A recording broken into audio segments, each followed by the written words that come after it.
This is the LUTTERLOH pattern 150, and using that we're able to create this.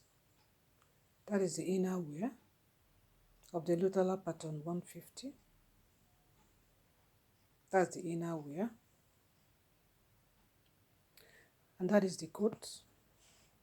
As you can see, I used African print and lace to do this, and of course I did a bag to go with it.